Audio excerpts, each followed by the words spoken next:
Russia বিশ্বের সবচেয়ে বিধ্বংসী ও শক্তিশালী আন্তঃমহাদেশীয় ব্যালিস্টিক ক্ষেপণাস্ত্র সারমাতের সফল পরীক্ষা সম্পন্ন করেছে। 12 মে দূরপাল্লার এই অত্যাধুনিক ক্ষেপণাস্ত্রটির পরীক্ষা চালানো হয় বলে দেশটির প্রতিরক্ষা মন্ত্রণালয় নিশ্চিত করেছে। পারমাণবিক অস্ত্র বহনে সক্ষম এই ক্ষেপণাস্ত্রটি প্রায় ৩৫,০০০ কিলোমিটার দূরের লক্ষ্যবস্তুতে নিখুঁতভাবে আঘাত হানতে পারে বলে দাবি করা হচ্ছে।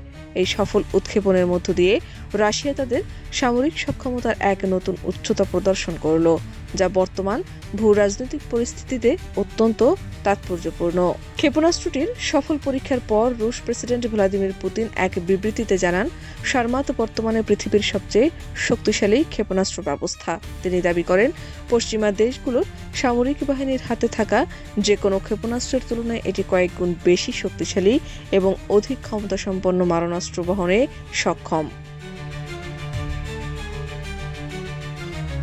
পুতিন আরও ঘোষণা করেন, চলতি বছরের শেষ নাগাদ সারমাত আনুষ্ঠানিকভাবে রুশ সেনাবাহিনীর যুদ্ধকালীন দায়িত্বে মোতায়েন করা হবে। তার মতে, এই নতুন মারণাস্ত্র রাশিয়ার নিরাপত্তা নিশ্চিত করবে এবং যেসব রাষ্ট্র মস্কোকে হুমকি দেওয়ার চেষ্টা করছে তারা পদক্ষেপ নেওয়ার আগে দ্বিতীয়বার ভাবতে বাধ্য হবে। রাশিয়ার দাবি সত্য হলে সারমাত ৩৫,০০০ কিলোমিটার পাল্লা অতিক্রম করতে সক্ষম, যা কার্যত বিশ্বের যে কোনো প্রান্তের লক্ষ্যবস্তুকে তছনছ করে দিতে পারে।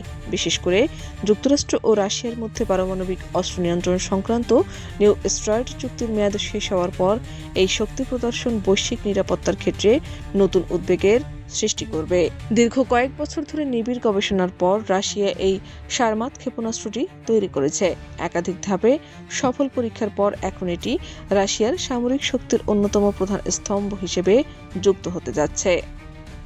শাহনাজ পারভীন, দেশ রূপান্তর।